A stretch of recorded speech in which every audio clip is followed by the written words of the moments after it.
Buenas noches, mis hermanos. Vamos a continuar con lo que sería la séptima octava clase de teología propia.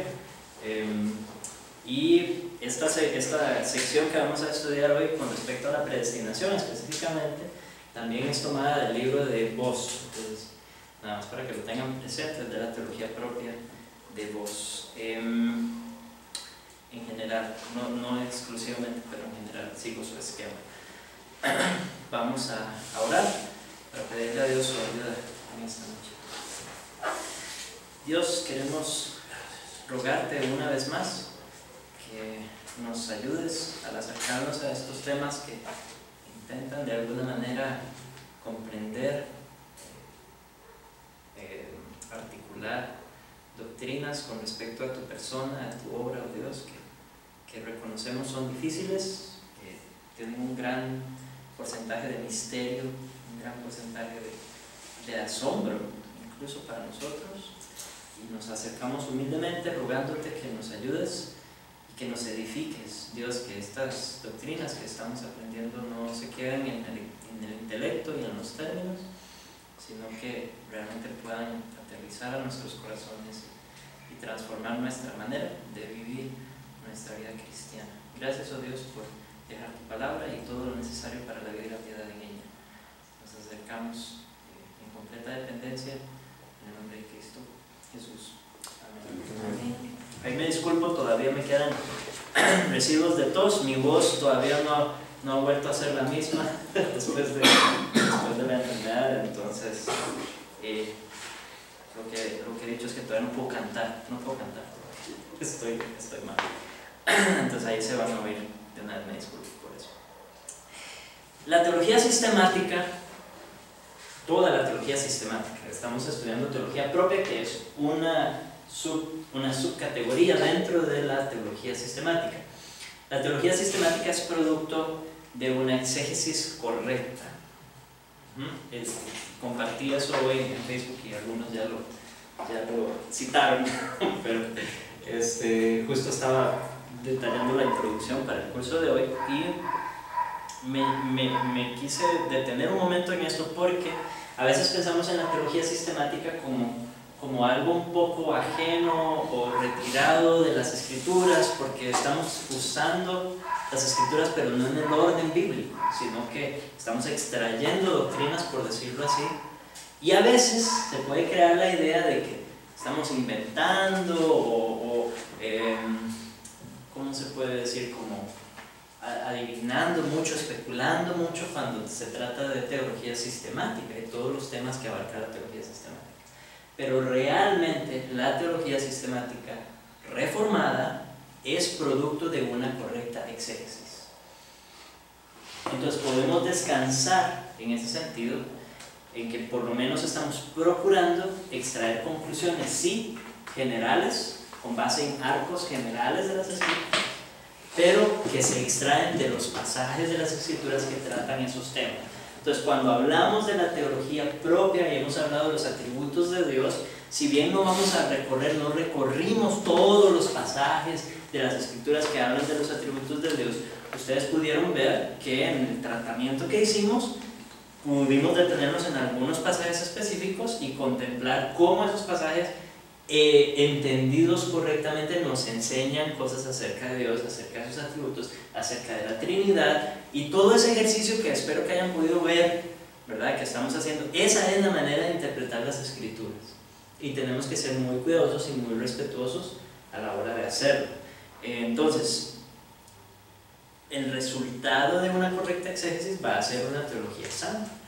El resultado de una exégesis incorrecta necesariamente va a ser una teología deficiente, una teología humanista, una teología débil, una teología que no honra a Dios, que no honra las escrituras debidamente. Dios ha establecido los métodos para el estudio de su propia palabra. Los principios para el estudio de las escrituras están en las mismas escrituras. Se desprenden del mismo carácter de Dios y se desprenden de la naturaleza de las escrituras. Entonces tenemos que acercarnos así, hacer la exégesis correcta de esa manera, para tener cierta tranquilidad de que las conclusiones a las que estamos llegando son conclusiones correctas. Alguien me dijo una vez que estábamos hablando de una teología específica y me estaba diciendo que sí, que él reconocía que la exégesis que se utilizó para llegar a esa corriente teológica no era correcta, que si bien no había sido la mejor, aún así él creía que esa teología era muy buena, que había salido de mentes muy buenas y que tenía un buen efecto en la iglesia y que era buena para la iglesia cristiana y para el mundo en general. Entonces creo que no debemos ser muy brillantes para reconocer el error en pensar de esa manera. Los métodos de Dios son los que Él bendice. Él no va a bendecir otros métodos. Él ha establecido la manera de acercarnos a su palabra y conocerlo a Él, y Él va a honrar los métodos cuando los utilicemos correctamente, cuando utilicemos lo que Él ha establecido. Cuando nos acercamos a un tema tan delicado, tan profundo, tan rico y tan controversial como lo es la predestinación, tenemos que acercarnos con esa seguridad, tenemos que acercarnos con esa confianza. Recuerden, las escrituras son las que deben transformarnos a nosotros, no nosotros a las escrituras. Es un cambio en el orden de los estudios que hablamos en la introducción a este curso. Cuando estudiamos cualquier otra cosa en la creación, nosotros ejercemos cierta autoridad sobre lo que estamos estudiando, porque fuimos creados para ejercer dominio sobre la creación. Entonces, si estudiamos biología, botánica,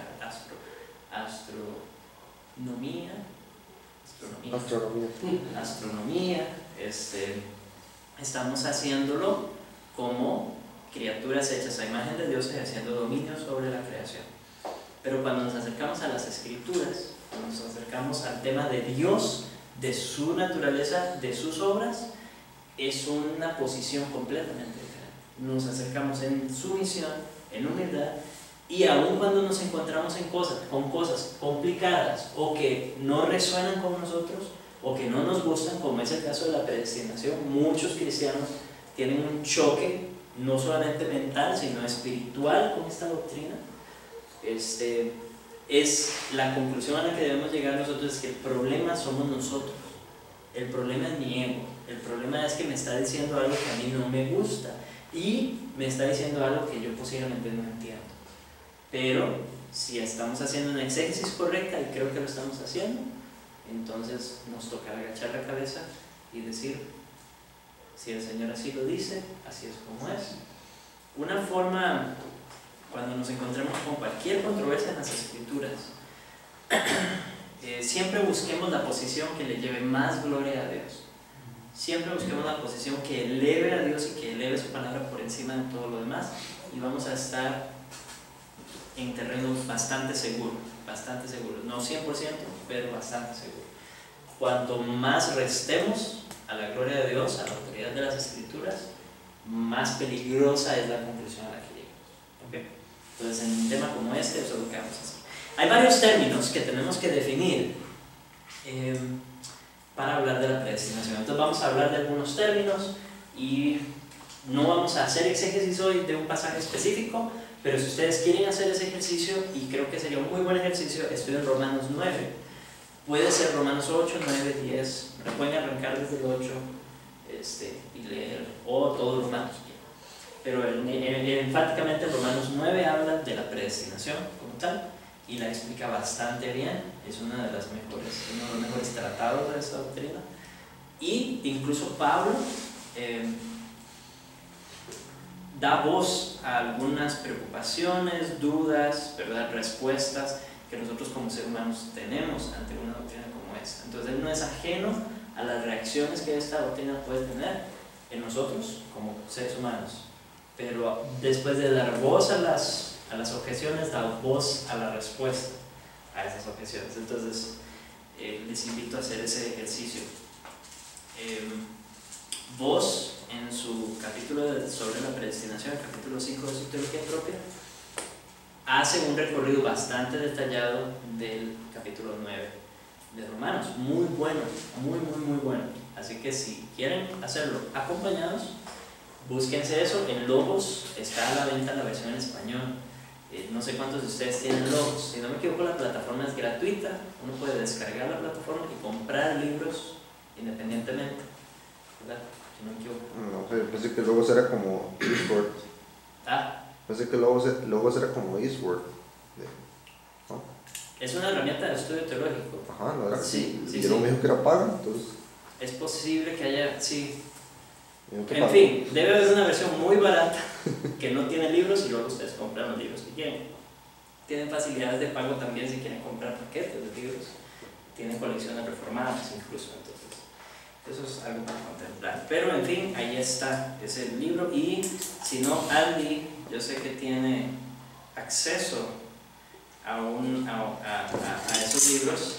No recomendaría que comparta los libros, pero quizá el capítulo 5, que es el tratado de la predestinación, podría ser útil para los de la teología propia de vos, el primer tomo. Sí. Sí, yo sé que usted lo tiene. Ok, muy bien, los términos. El primer término que vamos a abarcar o a estudiar rápidamente es el término que aparece en las escrituras, traducido generalmente como conocer, y sus variantes: conocer de antemano o conocimiento previo, ¿sí?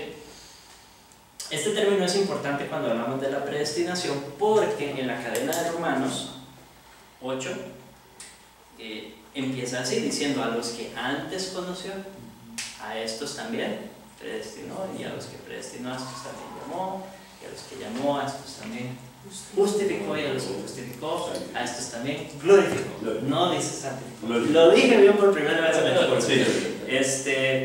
Ahora, cuando dice predestinó, nos dice para qué los predestinó. Eso siempre me lo salto, pero está ahí como un paréntesis, ¿verdad? Nos predestinó para ser hechos conforme a la imagen de su Hijo Jesucristo. Entonces, antes conoció. Ese es como el primer paso, por eso vamos a arrancar ahí. A los que antes conoció, a estos predestinó.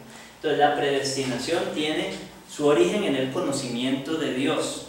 Y las palabras que se utilizan en hebreo, se utiliza yadá para conocer, y pues en griego hay varias, pero voy a poner Gnosis. Esta gnosis, esta prognosis, ¿verdad? Pero todos se derivan de esta, y conocemos su significado, yo creo. ¿Cómo se dice eso, no? Ginoskein. Así, lo estoy escribiendo como se pronuncia, no lo estoy escribiendo en griego. No, sí. No. Esto no es griego. Sí, yo sé. Está ginoskein, proginoskein, que es, bueno, no vamos a hablar de ese pro, eso es toda una conferencia al respecto. Tiene una connotación interesante. Entonces, a los que antes conoció, o a los que conoció de antemano. Lo primero que tenemos que aclarar es que no significa prever. Ya hemos hablado de esto, ¿verdad? Pero tenemos que enfatizarlo ahora. No significa que Dios desde la eternidad vio hacia el futuro, ¿verdad? Y de alguna manera nos conoció como a través del tiempo, para decir: fulanito tiene un corazón inclinado a mí, o va a tener fe, o va a ejercer fe. Entonces, en ese sentido, lo conocí y lo escogí o lo predestiné para salvación porque vi que iba a creer. Esa no es la enseñanza bíblica, no es un prever de parte de Dios, como alguien que mira en el tiempo, no. Y es fácil de entender por qué no es el sentido. Primero, en Romanos 8, 29 y 30, que es el pasaje que acabo de citar, es imposible que signifique prever a la luz del contexto. Y por eso les decía, una teología apropiada nace de una exégesis apropiada. No se puede a partir del contexto. ¿Cuál es el contexto de este pasaje? ¿Cuál es el objetivo de Pablo en Romanos capítulo 8? O en ese fragmento, la línea de pensamiento. Lo que él está intentando demostrar es que para aquellos que aman a Dios, todas las cosas ayudan a bien. Esto es para los que conforme a su propósito son llamados. Pero ese es el objeto general en donde está girando, digámoslo así, toda esta argumentación. Entonces, es para dar seguridad a los creyentes, ¿cierto? Para dar seguridad de cuál va a ser su destino. Es para dar seguridad de hacia dónde van. Todas las cosas necesariamente ayudan a bien a los que han sido llamados conforme al propósito de Dios. En ese contexto entonces nos dice, a los que antes conoció, a estos también predestinó, y etcétera, etcétera. Entonces, no puede ser que signifique prever, porque si significara eso, restaría toda la seguridad que Pablo está intentando dar a los creyentes. La seguridad que está dando Pablo a los creyentes descansa en el hecho de que el Dios soberano los ha escogido para bien. Si esa escogencia, esa elección, esa predestinación depende de nosotros, de nuestro desempeño y de lo que Él haya visto en nosotros, entonces se elimina la seguridad, porque cae sobre nosotros mismos. Cae sobre nosotros la responsabilidad, ya no estaría en Dios. Entonces no puede significar prever. ¿Pero qué significa entonces? ¿Cuál es el sentido de conocer tanto en el Nuevo como en el Antiguo Testamento? Y también se contradice porque, bueno, Pablo se contradiría porque ya en el 3 dijo que no hay hombres buenos. Entonces Dios no va a haber ningún hombre, o sea, no sé si... Ya Dios vio, digámoslo así, sí, ¿verdad? En ese sentido, y ya hizo su evaluación. Y Él dijo, no hay uno bueno, no hay quien busque a Dios, no hay quien entienda. Todos a una se hicieron inútiles, todos a una se hicieron necios. Esa es la evaluación de Dios. Muy bien, Kendall, eso es exégesis correcta. Ok, entonces, el amor de Dios, ¿verdad? Dice que los que aman a Dios, todos los que aman a Dios, todas las cosas ayudan a bien a los que aman a Dios, a los que conforme a su propósito son llamados. Este amor o esta relación de amor de Dios es consecuencia del llamamiento de Dios. Es consecuencia del acto mediante el cual Dios vivifica los corazones de su pueblo de manera que le pueden amar, ¿verdad? ¿Es así? ¿Se entiende? Entonces no es tampoco el fundamento. El llamamiento no ocurre. Vamos a ver cómo lo explico. Este llamamiento no está ocurriendo solo en el tiempo, no es como un suceso aislado, sino que tiene su fundamento, ¿verdad? Y Pablo traza la línea, nosotros la estamos viendo en este orden, pero podríamos verla hacia atrás. Este llamamiento, los que son llamados conforme a sus propósitos, estos que son llamados según algo que ocurre antes. Son llamados según el propósito de Dios, que podríamos decir es la predestinación. Son llamados conforme a la predestinación. Son llamados porque han sido predestinados para ser llamados, ¿sí? Entonces el propósito ahora tampoco está solo. Esa predestinación no ocurre en el vacío, ni es antojadiza, sino que descansa en el hecho de que Dios los conoció. Entonces los llama porque los predestinó, los predestina porque los conoció. André, ¿qué vas a decir?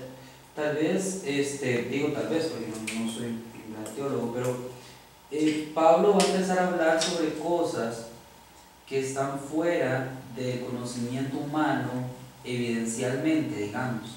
Son cosas que le pertenecen a Dios. Entonces él empieza el versículo 28 hablando de un aspecto que sí puede ser evidencia en el corazón de las personas a las que él está hablando.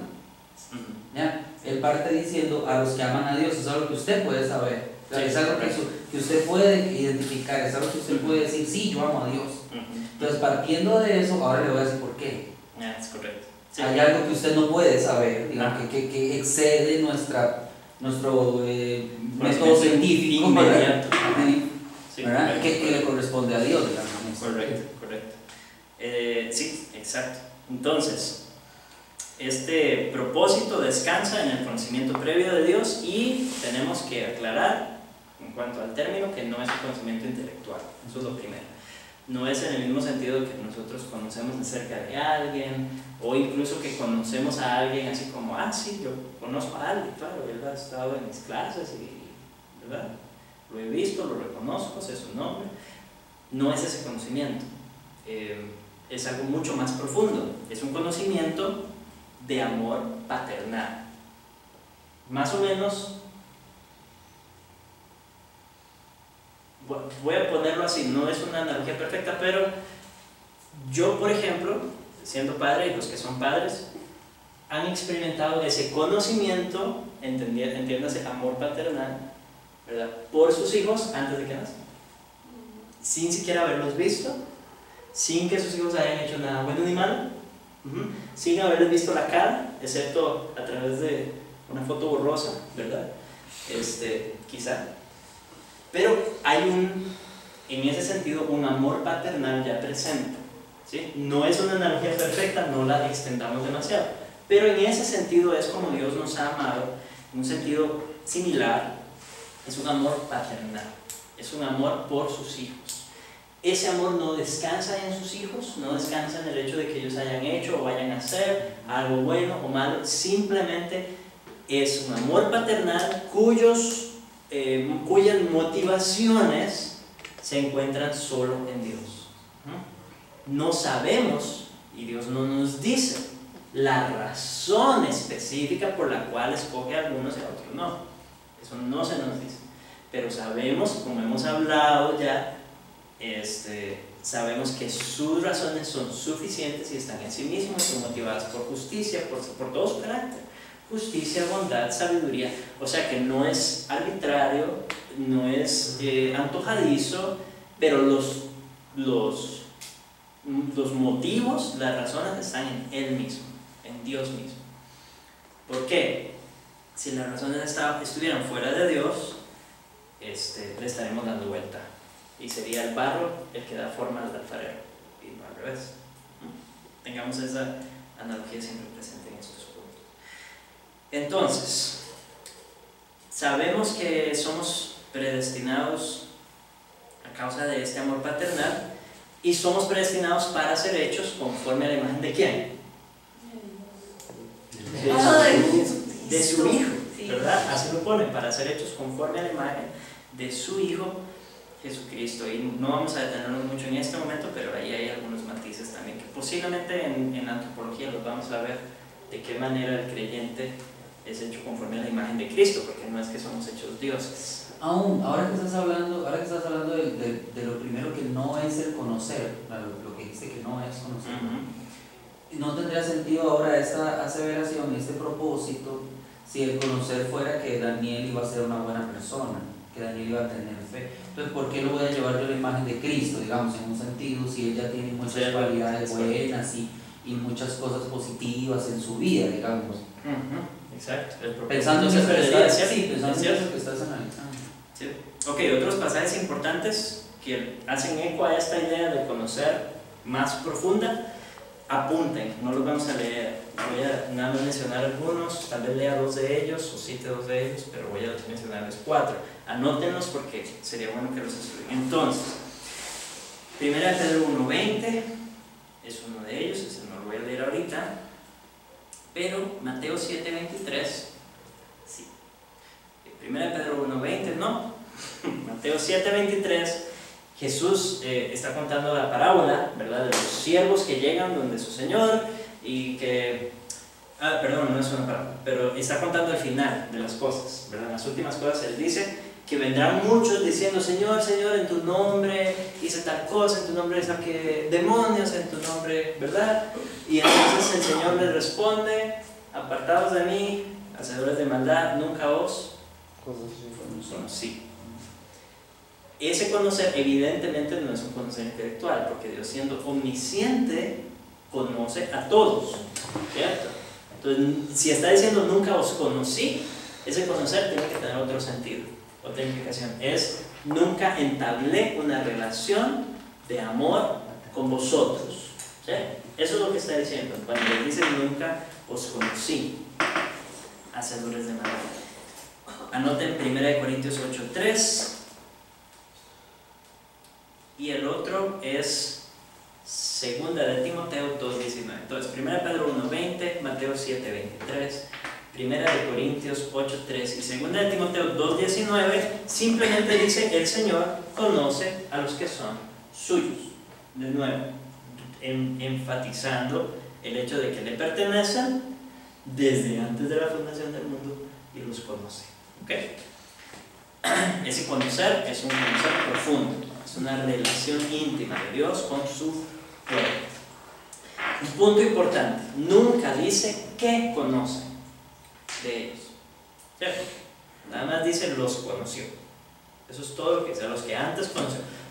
Esta es la parte donde hacemos más la exégesis, cuando empezamos a decir: es que conoció que tendrían fe, es que conoció que tendrían amor, es que conoció que serían buenos. No, la Biblia no dice, nunca califica ese conocer, no dice que conoció, simplemente dice los conoció.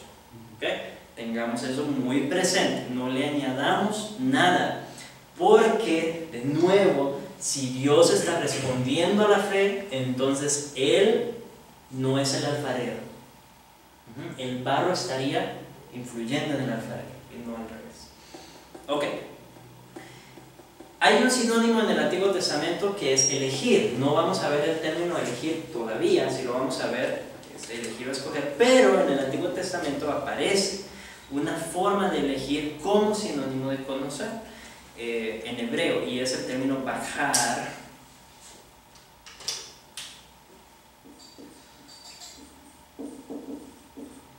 Bajar. Que significa como tomar nota de algo, notar algo, ¿sí? Prestarle atención, notar algo con detenimiento, interesarse en algo o en alguien, penetrar la esencia de alguien, conocer profundamente, íntimamente, interesarse amorosamente por alguien. Todas esas ideas están detrás de este término bajar, que a veces se traduce como elegir. Entonces añade la idea, añade a la idea del conocimiento, añade la idea de la relación que tiene su origen en Dios mismo, que somos algo para Él porque Él nos conoce, o somos algo para Él porque Él quiso conocernos, podríamos ponerlo en esos términos. Ese acto de amor paternal que se da desde la eternidad y que no se queda allí, sino que lleva frutos, toda esta idea de elegir a alguien. ¿Y cuáles son los frutos? Bueno, todas las cosas ayudan a bien, podríamos hablar de la gracia, la salvación, todo lo que ocurre en la vida del creyente por el hecho de que Dios lo ha elegido, por el hecho de que Dios lo ha predestinado. Entonces es una relación que tiene su origen en Dios y que produce frutos buenos en la vida del creyente. Otros pasajes que hablan de este término en el Antiguo Testamento: Oseas 13, del 4 al 5, dice: te conocí en el desierto, hablando de Israel. No quiere decir que hasta ese momento, cuando estaban en el desierto, los conoció, ¿verdad? Evidentemente está hablando de una relación. Amós 3:2 dice: a ti solo de todas las familias de la tierra he conocido, hablando de Israel. A ti solo de todas las familias de la tierra he conocido. Obviamente no es que no conoce a todas las familias de la tierra en un sentido intelectual, de nuevo es un establecimiento de una relación especial. Y el Salmo 144:3, que lo conocemos bastante, dice: ¿quién es el hombre para que le visites? O ¿qué es el hombre para que lo conozcas? ¿Cuál era el de Amós? Amós 3:2 y Salmo 144:3, ¿qué es el hombre para que lo conozcas? No es, de nuevo, conocimiento general, es un conocimiento especial. Ahora sí, el segundo término relacionado con la predestinación es propiamente elegir. ¿De dónde sacamos elección? ¿Verdad? Elegir o escoger. En griego, eklegomai, para los que les gusta después rajar con palabras en otros idiomas. Eklegomai, seleccionar o escoger. ¿Cuál es el significado de escoger? El mismo que en nuestro español. Es dar preferencia a un objeto frente a otros iguales. ¿Sí? Esa es la idea. Escoger es dar preferencia a algo o a alguien frente a otras posibilidades, no necesariamente mejores. Simplemente uno a veces escoge el que quiere y ya. Por ejemplo, cada uno de ustedes hoy escogió dónde sentarse. ¿Sí? Posiblemente había alguna predilección personal por estar sentado al frente o estar sentado atrás, o alguna necesidad de estar sentado junto a la cámara, de estar sentado junto a la puerta porque necesito usar el baño, etc. Pero los pupitres eran todos iguales, no había diferencia entre los pupitres y cada uno hizo su elección o escogió un pupitre de entre todos. De nuevo, no vamos a llevar la analogía demasiado lejos, pero simplemente dar preferencia a un objeto frente a otros. Juan 15:19 dice: yo os elegí del mundo. Yo os elegí del mundo. Entonces, al elegir a unos, es evidente que hay otros que no son elegidos. ¿Sí? Eso es lo que ocurre en una elección. Lucas 6:13 dice: y escogió, ahí es el mismo término, a 12 de ellos. ¿A 12 de quiénes? De sus discípulos. Escogió a 12 de entre todos sus discípulos para que fueran sus apóstoles o sus discípulos especiales o su círculo cercano, ¿verdad? A los que les dedicó más tiempo. Isaías 58:5 dice: es tal el ayuno que yo escogí. Dios es el que está hablando. Y obviamente al decir es tal el ayuno que yo escogí, está diciendo hay otras formas de ayuno, hay otras formas de ayunar, pero esta es la que yo he predeterminado, esta es la que yo he escogido. Entonces, de alguna manera, este término de elegir inevitablemente derrama también luz sobre la doctrina de la reprobación, porque si elige a algunos para salvación, quiere decir que hay otros a los que no. Y eso es una doctrina bíblica. No debería darnos temor afirmar esto. Hay quienes dicen, ¿cuál es la objeción? Que hay injusticia en Dios por elegir a unos y a otros no. Pero no elige para reprobación. Por supuesto que sí. Sí elige para reprobación. Elige para salvación. Elige para salvación, y a los que no elige no los está ignorando simplemente. No, pero digamos, dinámicamente, o sea, objetivamente, él elige del mundo. O sea, no entiendo yo, digamos. Pero nosotros nos está diciendo: yo no vengo para la perdición, él ya es diferente. Claro que sí, eso es lo que enseñan las escrituras. Ahorita vamos a ver eso. ¿Sí? Ahora, el tema es, hermanos, que todos merecen condenación. A veces ahí es donde nos quedamos cortos. Entonces decimos: Dios, que eso es injusto, eso no está bien. No, todos merecen condenación.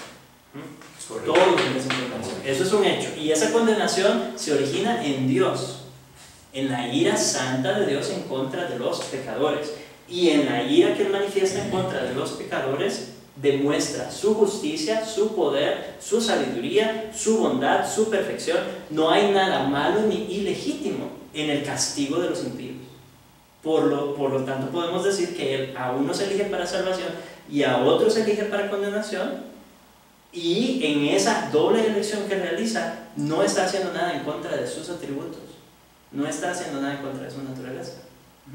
En algunos vasos de honra, ¿verdad? Y a otros los forma, son vasos igual formados, ¿cierto? Por el alfarero para deshonra. ¿Sí?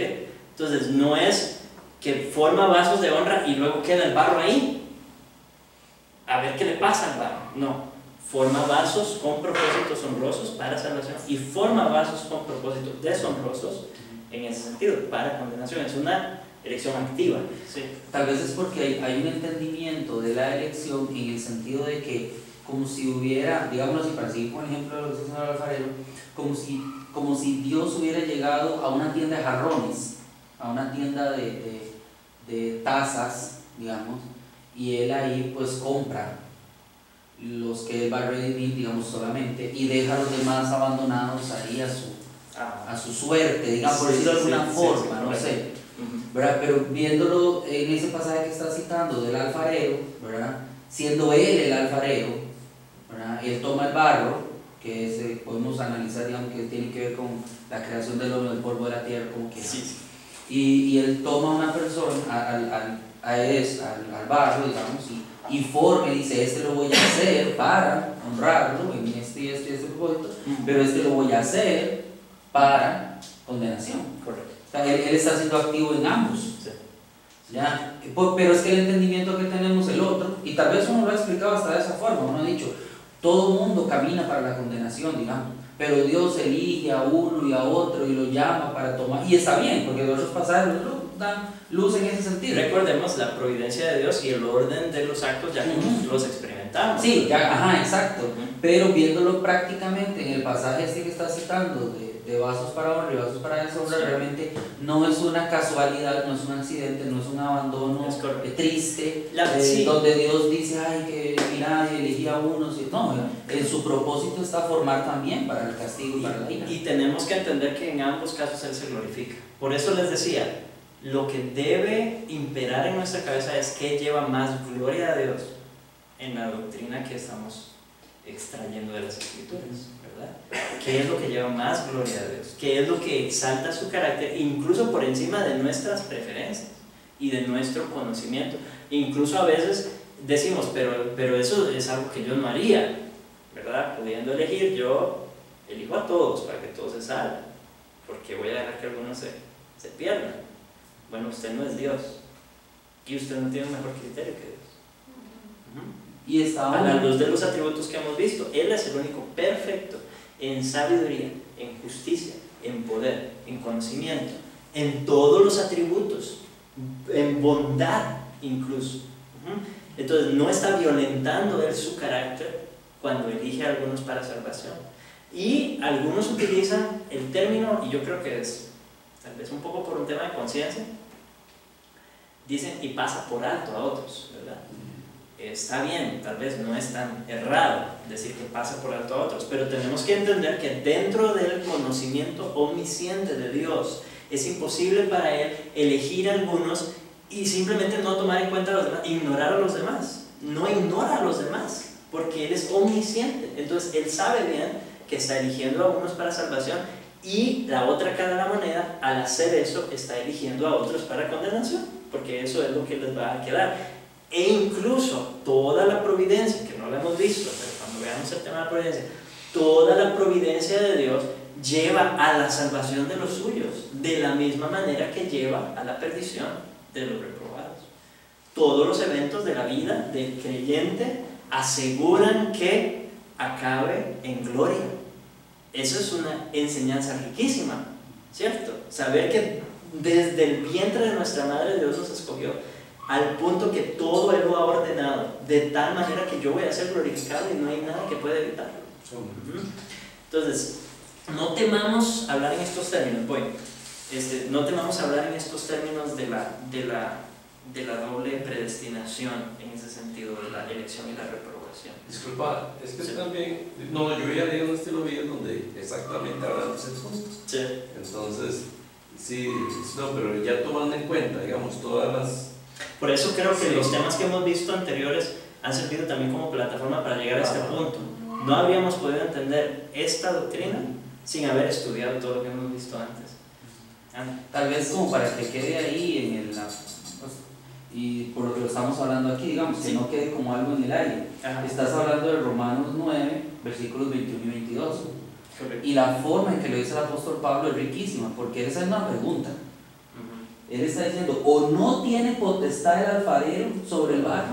O sea, cuando yo digo, cuando yo digo, ay no, Dios no puede estar haciendo esto, ¿sabes? O no tiene potestad. Por eso les decía Pablo, Pablo da voz a nuestras preocupaciones, a nuestras objeciones. Para hacer de la misma masa un vaso para honra y otro para deshonra. ¿Y qué? Sigue preguntando. Si Dios, queriendo mostrar su ira y hacer notorio su poder, soportó con mucha paciencia los vasos de ira preparados para la destrucción. O sea, Él formó para la destrucción, Él preparó para la destrucción. No es un asunto accidental, no es una consecuencia de que Él salvó a algunos. No reactivo, digamos. Ajá. O sea, no Él está agarrando, y desde el momento en que me formó, a mí, vamos a decir yo, me formó para salvación. Él no me formó con otro propósito.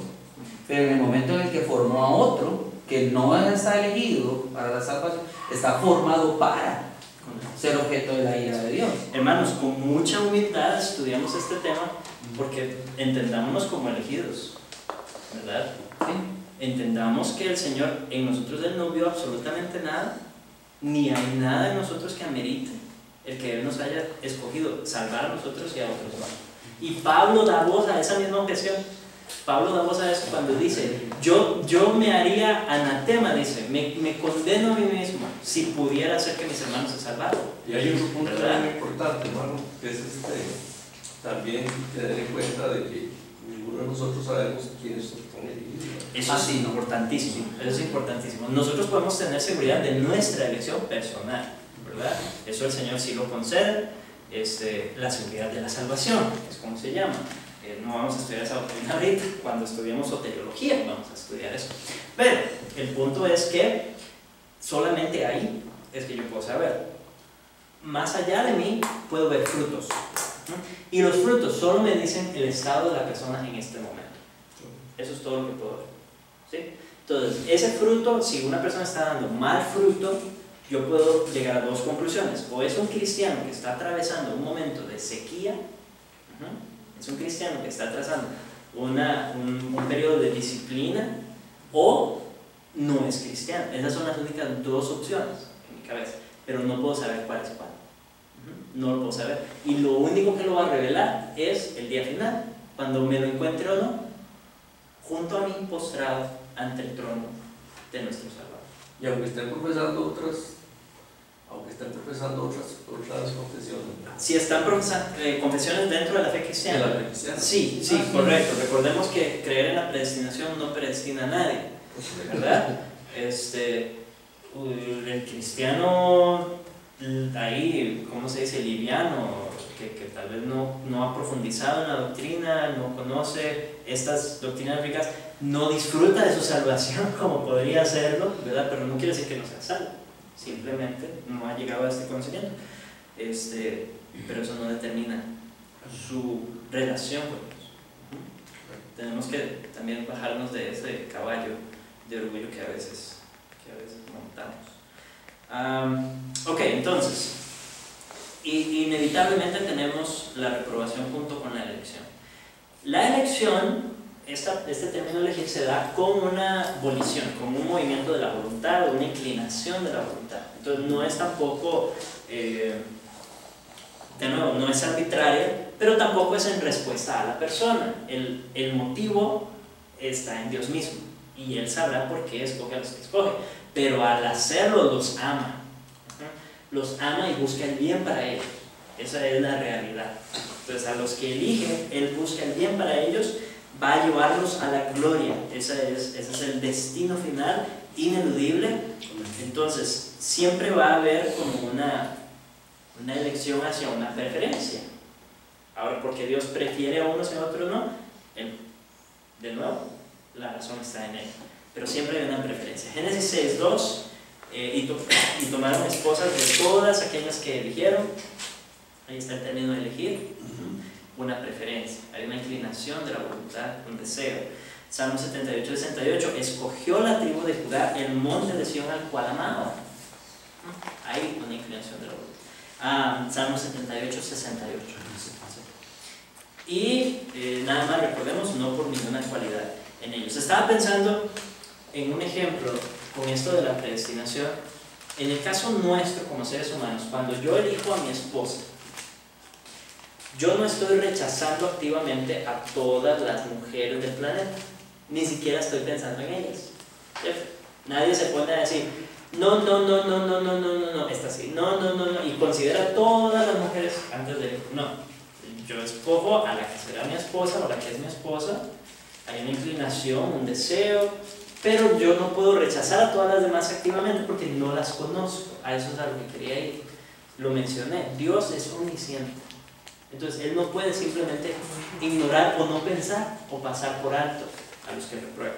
No, tiene un conocimiento personal de ellos, ¿verdad? Porque es omnisciente. Ok, me quedé con ese punto en mi cabeza.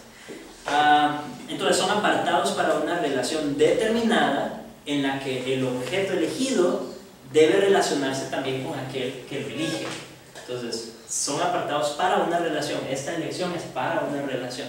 Por eso dicen los que aman a Dios, que son los mismos que fueron llamados conforme a su propósito. Hay una reciprocidad no equitativa, pero sí debe haber una respuesta de parte del objeto amado. El objeto amado ama a su Salvador, ama a su Señor.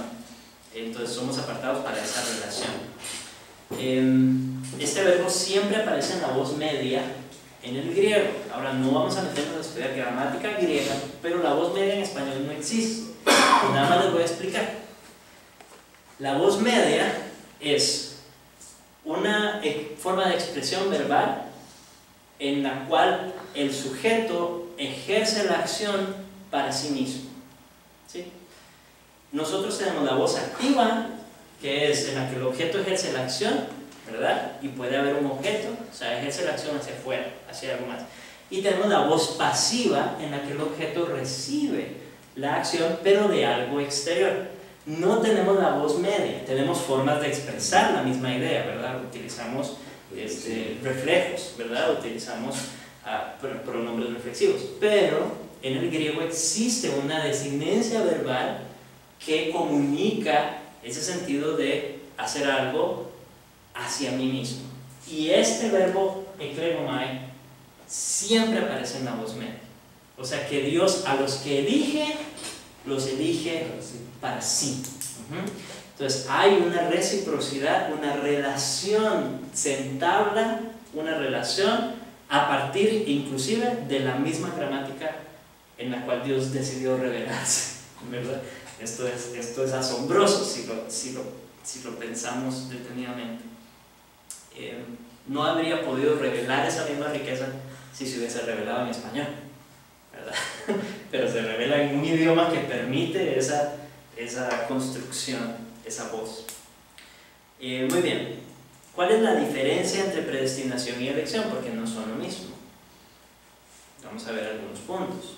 La predestinación es eso, es predestinar a alguien para un destino específico, ¿verdad? Esa es la idea, que tiene la meta en mente, el fin es lo que está en mente cuando hablamos de predestinación. La elección es lo que ya hemos dicho, designar a ciertas personas de un grupo para un asunto, pero el enfoque de la elección está en las personas.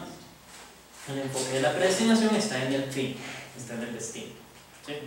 La elección, digamos que está dentro de la predestinación. La predestinación abarca la elección y abarca la reprobación. Entonces, elección para vida, ordenación para paz, para dicha eterna.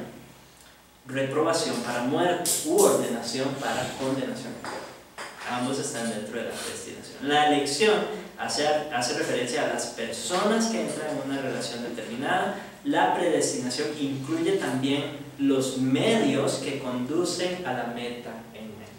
Entonces, cuando hablamos de predestinación, estamos pensando en el destino y estamos pensando en todo lo que ocurre para asegurar ese destino.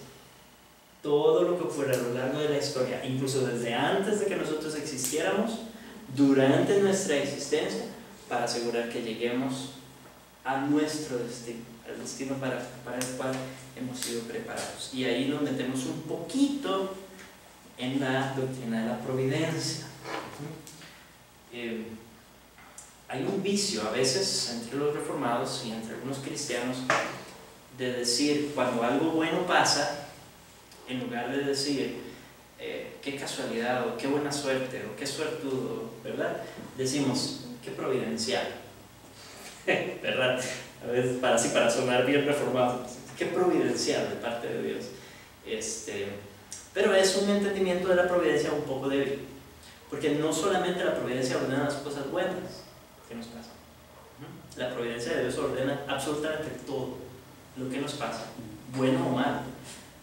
Voy a decir bueno o no tan evidentemente bueno, porque todas las cosas de Dios harían, por lo tanto todo lo que le pasa al cristiano es bueno en última instancia, pero posiblemente en el momento no es tan evidentemente bueno, ¿verdad?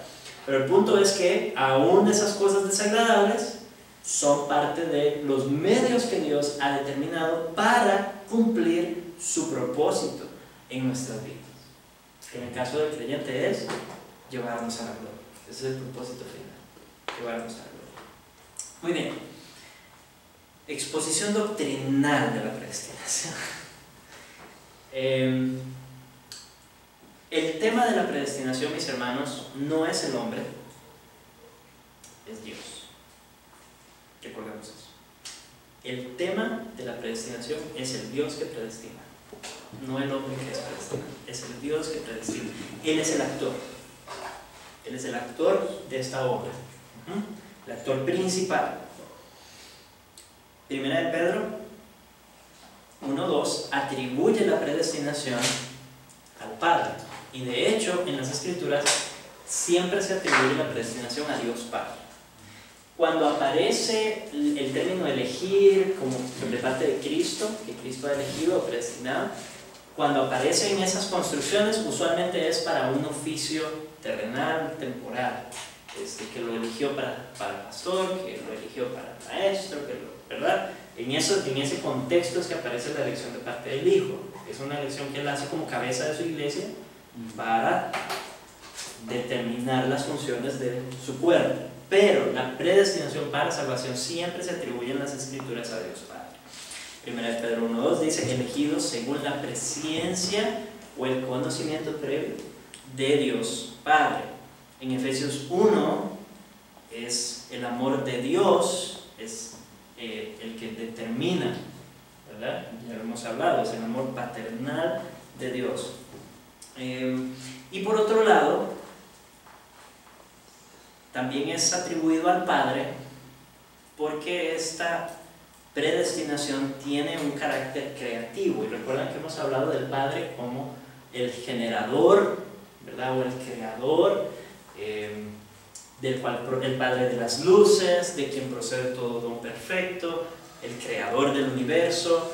Y en la salvación hay una nueva creación ocurriendo. Se da una regeneración, que es como una nueva creación. Entonces ahí está ese carácter creativo dentro de la salvación, dentro de la predestinación, perdón, y en el hecho de que Él gobierna también como creador todas las cosas que llevan a los suyos a la gloria. Entonces, en todos esos sentidos, es Dios Padre quien predestina. Por supuesto que toda la Trinidad está involucrada en la salvación de los elegidos, ¿verdad? Pero cada uno tiene sus funciones. No se atribuye nunca al Hijo ni al Espíritu la predestinación, se le atribuye solamente a Dios Padre. Otra cosa es que esta elección precede, la elección precede el consejo de paz. Cuando hablamos del consejo de paz, es esa determinación eterna, el decreto eterno de Dios de salvar. Ahora, Dios, sabemos que no hay un orden temporal en estos decretos, entonces tenemos que tener cuidado de cómo nos expresamos, pero el orden lógico, digámoslo así, es que Dios elige primero a los suyos, los predestina, los elige primero, los conoce primero, los ama primero, antes de decidir salvarlos, ¿sí? Porque la salvación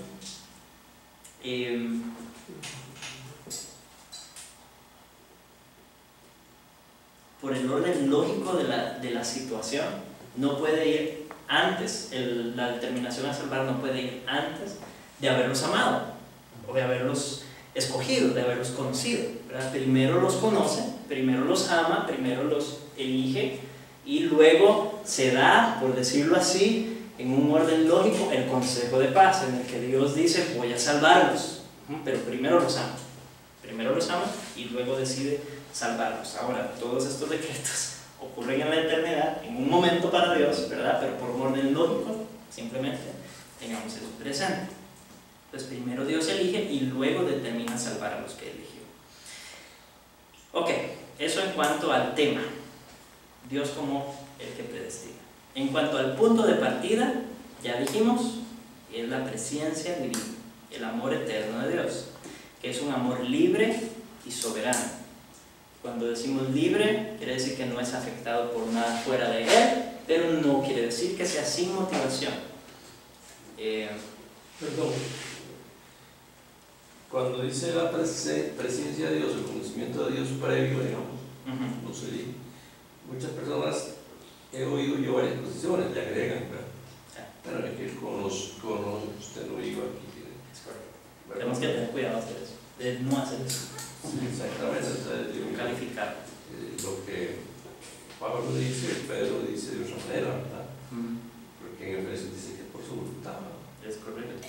Y algo interesante, incluso en el argumento de Romanos, ¿verdad? Cuando habla Pablo de la elección de Ismael versus Isaac, ¿verdad? Que es uno de los ejemplos que utiliza. El hijo de la libre y el hijo del esclavo.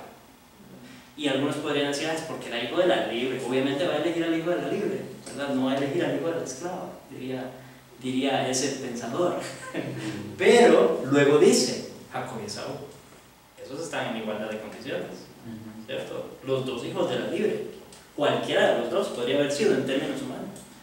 Y él dice, incluso antes de que hicieran algo bueno o algo malo, a Jacob, amén, y a Esaú, aborreció. Aún, también hay una parte del entendimiento, me parece, sí, tal vez me pueden corregir, si eso me vino a la idea ahorita, pero yo creo que aún el mismo Abraham no solamente tenía a Isaac y a Ismael por hijos, porque me parece que hay un pasaje donde él envía lejos a los otros hijos con dones, con dinero, digamos, y él los manda lejos de Isaac, para que no hereden junto con Isaac digamos, toda la riqueza y todo lo que Abraham había acumulado. O sea, no solamente, ese es el ejemplo que está usando Pablo, pero hay otros hijos que no necesariamente son hijos de esclavos, son otros hijos en otra situación que no entraron dentro de ese aspecto. Sí, no lo tengo claro. Sí, lo voy a buscar. Sí, vamos a esperar. Sí. Ok. Bueno, les decía, entonces es un amor libre y soberano, es un amor personal también. Entonces, no solamente Dios escoge en general a los elegidos, es que me escoge a mí, a Daniel Lobo.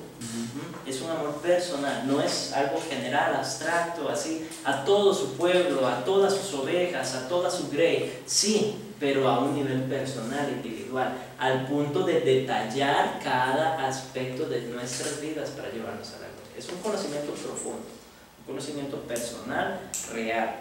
Nos conoce por nombre, por nombre. Entonces, en la mente de Dios, Él predestinó a Kendall antes de la fundación del mundo. Kendall estaba en su mente, ¿sí? Andrés estaba en su mente, Blas estaba en su mente, por nombre, individualmente, cada uno de nosotros. Ana estaba en su mente. No voy a decir todos los nombres, pero pónganse su nombre ahí. Todos nosotros, particularmente, somos amados por Dios. No es precedido por nada. Vean que en el orden de la cadena ese conocimiento es lo primero. No hay nada antes de ese conocimiento. Es el conocimiento de Dios el que lo origina. Génesis 25:6 dice, pero a los hijos de sus concubinas dio Abraham dones y los envió lejos de Isaac su hijo, mientras él vivía hacia el oriente, a la tierra oriental. Sí, me imaginé que eran concubinas. Sí. Ok, está bien. Sí, porque no podían ser de Sara, obviamente. No eran de Sara, por eso me refiero, o sea, no eran ni de Sara ni de Agar. Nada más él los usó Pablo para el ejemplo, porque eran los dos hijos, digamos, del caso. Y los que se mencionan por nombre. Pero están otros que quedaron fuera de Sí, que ni siquiera están en una historia, más allá de ese pasaje, ¿verdad? Ok. Sí, les decía que no es precedido por nada, ni siquiera es precedido por la misericordia. Vean, esto es importante. Dios no nos conoce con amor paternal por misericordia. ¿Sí? Porque el conocimiento previo, como les dije, en el orden lógico, es incluso anterior a la salvación. Él elige salvarnos por misericordia. El hecho de enviar a su Hijo, ese acto de salvación, es por misericordia, porque estábamos en una condición de miseria, de otra manera no podríamos estar en una relación con Él. Esa es la razón para enviar a Cristo, pero no es la razón para amarnos. Él no nos ama por misericordia, Él nos ama, y punto. Si nos amase por misericordia, Él estaría respondiendo a la miseria nuestra, ¿cierto? Si nos Nosotros amase, lo movimos, entonces ajá. nosotros estaríamos detonando en él, y de nuevo el barro estaría afectando a la pared. Estaríamos conmoviendo. Correcto. Entonces, ¿cuál es el orden correcto? Su misericordia nace de su amor por nosotros. Lo primero es el amor. Nos ama. ¿Por qué nos ama? No sabemos. ¿Desde cuándo nos ama? Desde antes del principio. Lo primero que hizo, o que se registra en nuestra historia, lo primero es que nos amó. Y después de amarnos, nos predestinó. Y después de predestinarnos, nos llama. Y nos justifica. Y sabemos cómo termina. Pero lo primero es su amor. Y por ese amor es que nos muestra misericordia. La misericordia no es personal, el amor sí. La misericordia no es más abstracto, es un concepto un poco más general, pero el amor, la relación de padre, el amor de un padre por su hijo, eso es personal. Podemos decir entonces que la misericordia es fruto de su amor. Efesios 2:4 dice: Dios, que es rico en misericordia, ¿por qué? Por su gran amor con que nos ama. El rico en misericordia a causa de su gran amor. Ok. La elección, en cuanto a la elección, esta no es universalista, ya lo tenemos claro, quiere decir que Dios no elige salvar a todos. Existe esa corriente en la teología, hay algunas tradiciones que enseñan que Dios al final nos va a salvar a todos, que al final todo el mundo va a terminar en el cielo. Entonces, no tiene sentido más del 90% de lo que la Biblia dice, ¿verdad? Porque, entonces, ¿para qué? ¿Para qué todo esto? Si simplemente va a salvarnos a todos. Entonces, no es universalista, Él eligió a unas personas y claramente no eligió a otras para su salvación. Las consecuencias de su reprobación no son accidentales, ya hablamos de eso. No es una ausencia de decisión en cuanto a los reprobados. No es que Él decide no salvarlos, es una decisión activa. Él decide condenarlos. Por lo tanto, al elegir a algunos, rechaza a los demás. Hay una distinción clara, ¿verdad? No dice a uno amé y al otro ignoré. No, a uno amé y al otro aborrecí. Hay una acción consciente, una decisión consciente. La reprobación tampoco se basa en los objetos. Ya hemos hablado claramente que la elección no se basa en los objetos, pero la reprobación tampoco. No se trata de que como son tan malos, de alguna manera peores que los elegidos, entonces Dios a esos los condena de fijo. No, mis hermanos, todos estamos en la misma categoría de miseria, perdición, condenación, perecimiento de muerte. No son peores que nosotros.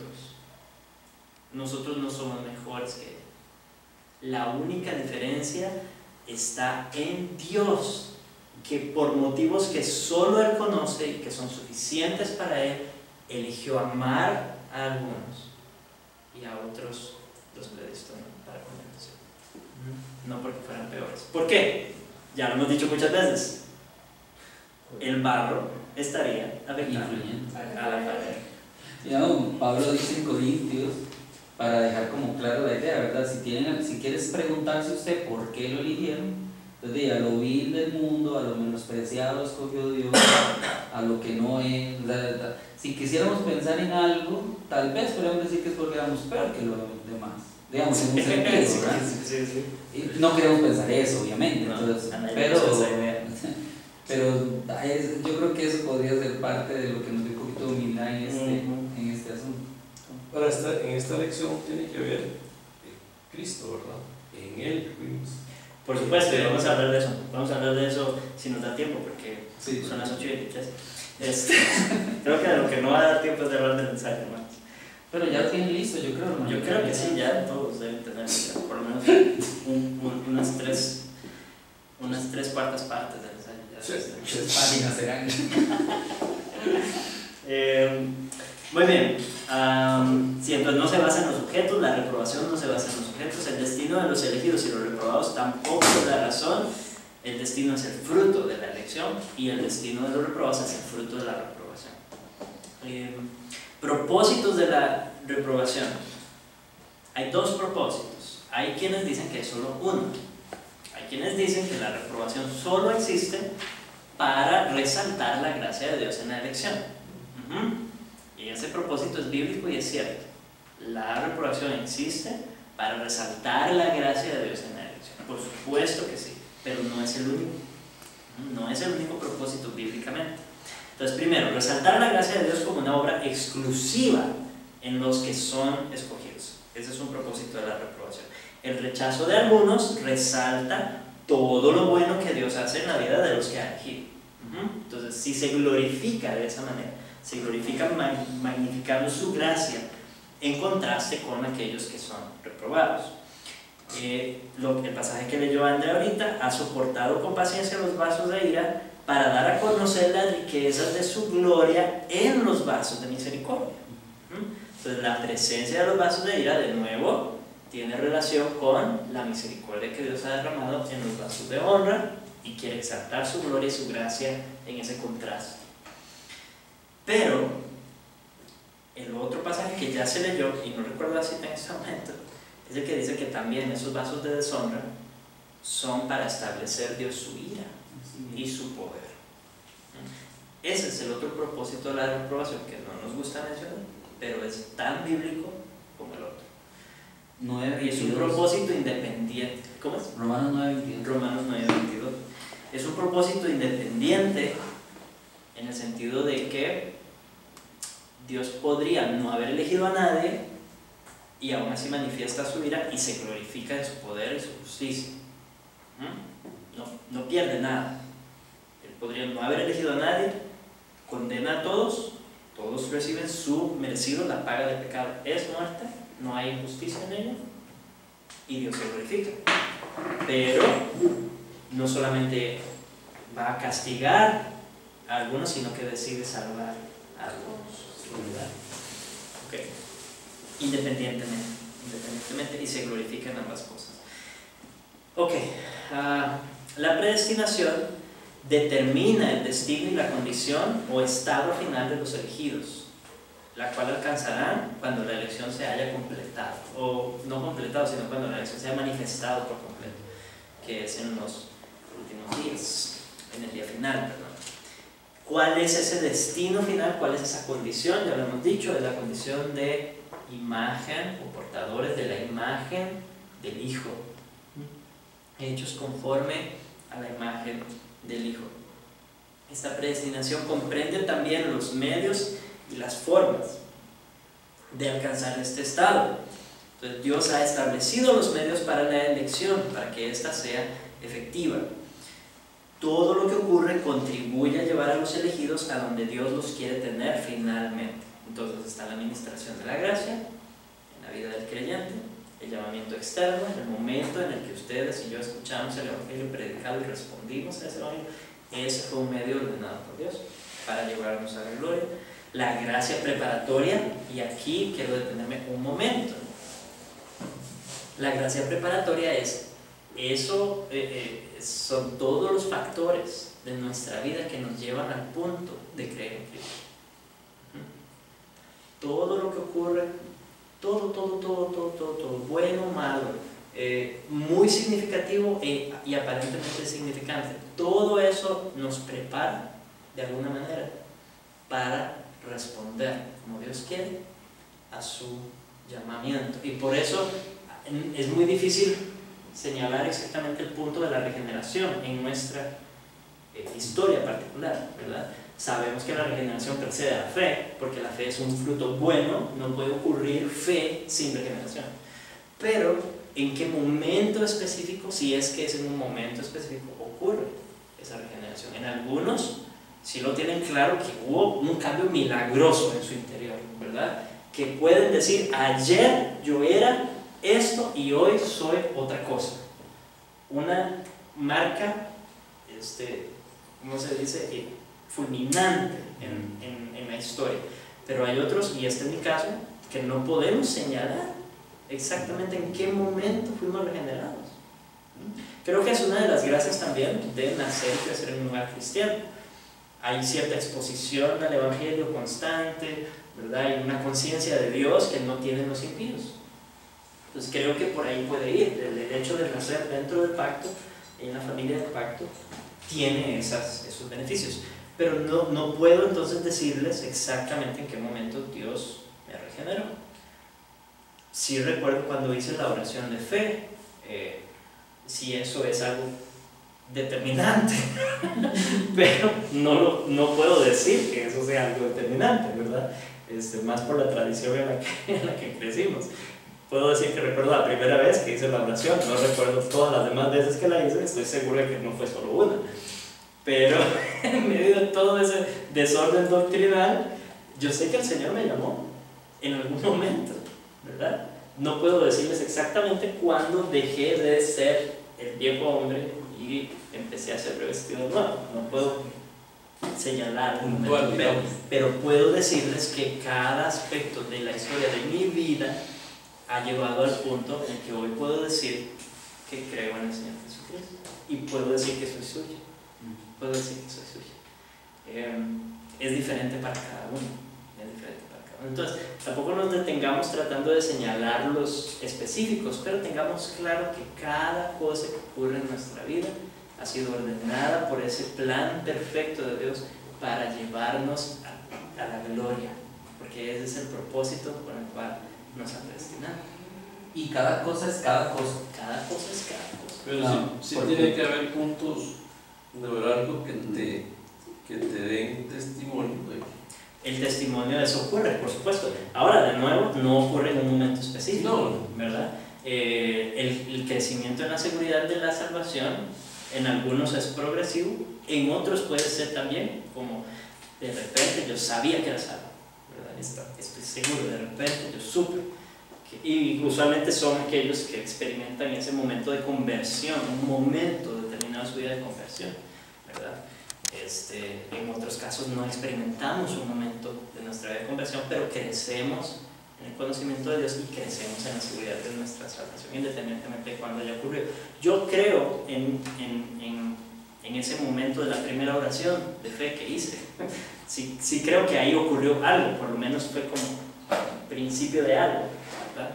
Pero luego hubo descargadas y a lo largo de mi vida creo que perseguido. Yo cuando cuento mi historia lo que digo es que he sido perseguido por la misericordia de Dios, nada más.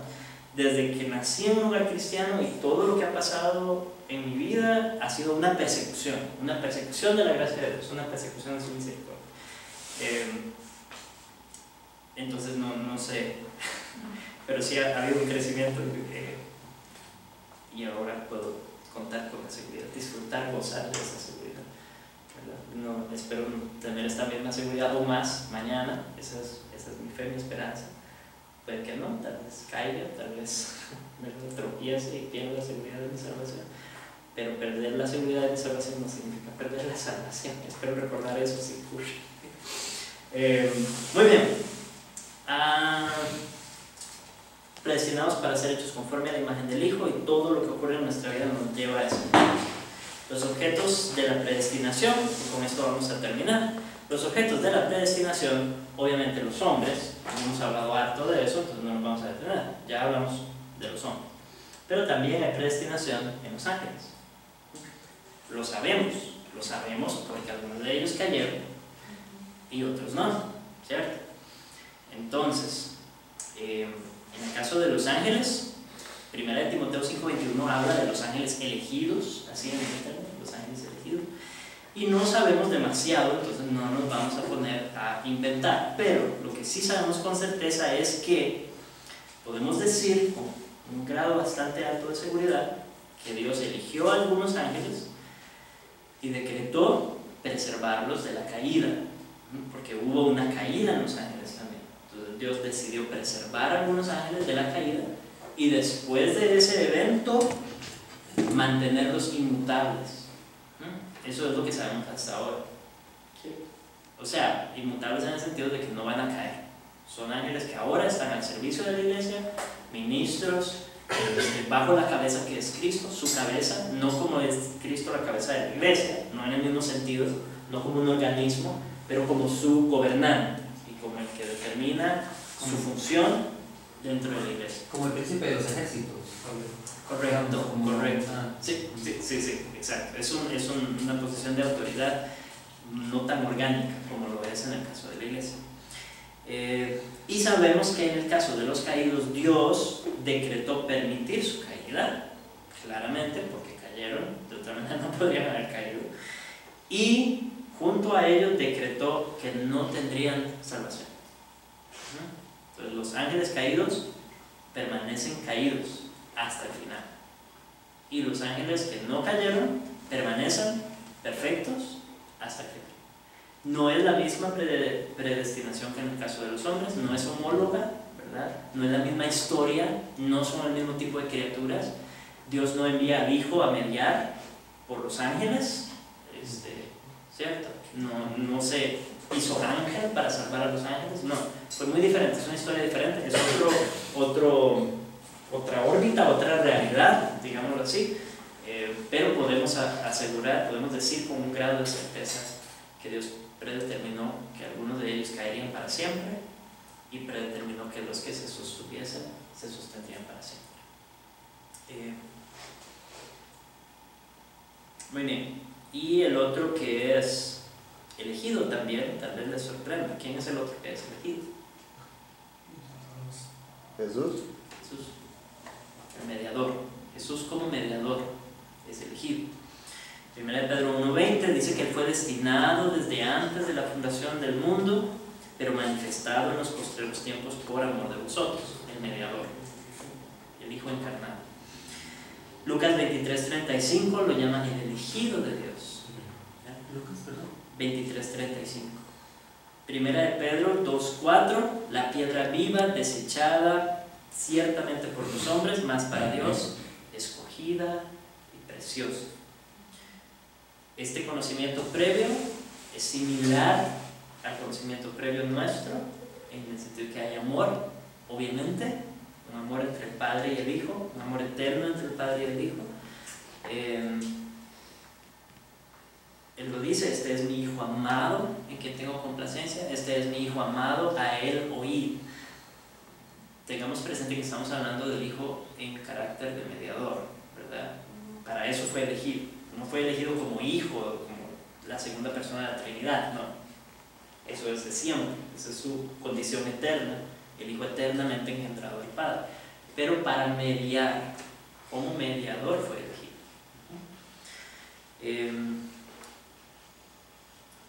No en un sentido de distinción, porque no había otro. No era como que, no es como en el caso de nosotros, elegidos de entre muchos.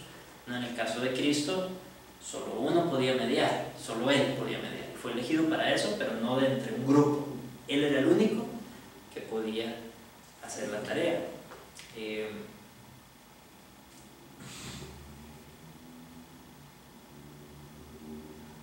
Entonces, no en un sentido de distinción, no es elegido en un sentido de distinción, que es algo que sí es parte de la definición de elección, ¿verdad? Pero no en el caso del mediador. Pero sí en el sentido de complacerse en el elegido, esa volición, esa inclinación de la voluntad, ese deseo de bien para él. Obviamente, el mismo Padre lo dice, este es mi Hijo amado y en Él tengo complacencia, me deleito en esta elección, ¿verdad? De Él como mediador, hay un deleite también. Y por eso dice a Elohim, es evidente que está hablando de mediación. Ok. Y en cuanto a predeterminación, en cierto sentido, Él fue predeterminado para la gloria del reino eterno, ¿no? Entonces se le predetermina como mediador y su fin va a ser esa gloria del rey que ya goza, pero en algún momento todos sus enemigos serán puestos por estrado de sus pies y entonces tendrá esa manifestación plena de su gobierno, manifestación plena de su reino, ¿verdad? Entonces fue determinado para esa gloria, no gloria divina, porque eso es suya desde siempre, nunca la perdió, nunca ha dejado de ser suya y será suya para siempre. Pero la gloria de su reino, eso fue algo que se le concedió. Tras su obra de mediación, es vindicado en la resurrección y exaltado hasta los sumos y se le da el nombre que todo eso ocurre en la historia del mediador, ¿verdad? Y de hecho al final de la historia la Biblia nos dice que el mismo Cristo va a devolver toda la autoridad al Padre, ¿verdad? El mismo Jesús lo dice así. ¿Qué significa todo eso? Nos daremos cuenta, ¿cómo se dice? Permanezca en sintonía. Y cuando estemos en la gloria vamos a entender muchas de estas cosas, ¿verdad? Que ahorita son palabras. Pero todo eso transcurre en efecto de la caída del hombre. Es correcto. Sí, la mediación se hace necesaria. Esa salvación se hace necesaria a causa de la caída del hombre, ¿verdad? Ahora todo esto fue decretado por Dios, pero sí es bueno establecer ese orden lógico también en nuestra cabeza. Hay quienes han conjeturado que posiblemente el Hijo de alguna manera habría mediado por los hombres, aunque no hubieran caído. No me quiero detener en eso. No entiendo cómo podría ser posible. Pero el caso es que no ocurrió, porque ese no fue el decreto de Dios, entonces no nos pongamos a conjeturar tampoco. En ese sentido, es preordenada su obra completa, es preordenado su sufrimiento también, es preordenado todo lo que ocurre en su vida como el Cristo encarnado, ¿verdad? Y en Hechos, la predicación en Hechos, capítulo 4, Pedro lo pone en esos términos, ¿verdad? Él dice, la mano de Dios ordenó que esto le sucediera y ordenó que muriera en la cruz a mano de Herodes y de Pilato. Todos los eventos de su vida también fueron ordenados, en ese sentido preordenados en función de su mediación. Entonces esta elección del Hijo, esta predeterminación del Hijo para la función, para esa gloria, es específica del Hijo como mediador. Nada más tengamos eso claro, ¿verdad? En su función de mediador. Y es concretamente para salvación, es concretamente soteriológico. Soteriológico significa de salvación o para salvación. Entonces es específicamente de salvación. Él no es predeterminado, ni elegido, ni conocido previamente como el Logos, como el Hijo, como la segunda persona de la Trinidad, como aquel por quien y para quien fueron creadas todas las cosas. No, en ese sentido no, esa es su naturaleza eterna de Dios, ¿verdad? Pero como mediador, entonces si es elegido, es amado de antemano, es predeterminado para un destino que nos abarca a nosotros, porque somos aquellos a los que vino a salvar.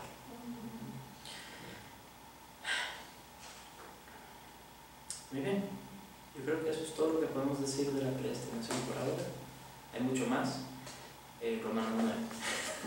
Estudien, de verdad, hagan exégesis de Romanos 9, saquen todo el jugo.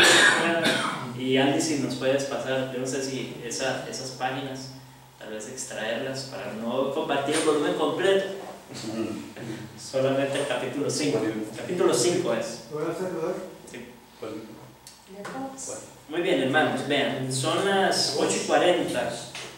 Yo no sé si hay alguna duda concretísima, algo que necesitan externar con respecto al ensayo. Entonces vamos a orar para terminar, paramos la grabación y hablamos del ensayo siguiente. Oremos para terminar. Dios amado, te agradecemos la riqueza de tu palabra, la riqueza de tu enseñanza, la profundidad, oh Dios, con la que nos has permitido conocerte. Sabemos que hay muchísimo insondable, muchísimo de ti que no alcanzaremos a conocer, pero por tu misericordia, por tu gracia y por habernos predestinado para la gloria, tendremos la eternidad a disposición para conocerte cada vez más, para profundizar cada vez más en nuestro amor por ti, para adorarte cada vez mejor, para ser perfectos delante de ti, oh Dios, y poder disfrutar de esa relación para la cual nos has llamado, ahora sí sin el estorbo del pecado que hoy obstaculiza de muchas maneras nuestra relación contigo. Gracias, oh Dios, porque aún en medio de nuestra maldad y de nuestro pecado, tú has escrito cada página de nuestra historia. Aún en medio de nuestra maldad, de la cual nosotros somos autores y la maldad de la cual somos víctimas, todo eso ha sido escrito por tu mano y confiamos en que tu propósito es bueno, es sabio, es perfecto, es justo. No entendemos 100% lo que has permitido en nuestras vidas, lo que has ordenado en nuestras vidas, pero sabemos que será para tu gloria y contamos con el consuelo maravilloso de que cuando estemos contigo, cara a cara, tú mismo, de manera personal, individual, vas a enjugar cada una de nuestras lágrimas. Gracias por amarnos con este amor tan grande que no podemos poner en palabras y solamente podemos postrarnos ante ti, adorar tu nombre, exaltarte, vivir para ti y entregarnos por completo a ti y tratar de responder en nuestra deficiencia con un amor que dé honra, que dé gloria a esa obra tan maravillosa de la cual nos has hecho objetos. Gracias por Jesucristo, gracias por ese mediador perfecto, gracias porque Él sufrió toda nuestra penalidad y se identifica completamente con nosotros como nuestro Salvador, nuestro hermano mayor, y porque ha abierto el camino y nos lleva de la mano hasta la gloria. Sea su nombre exaltado por encima de todo nombre. En su nombre oramos. Amén. Amén. Amén. Ensayo.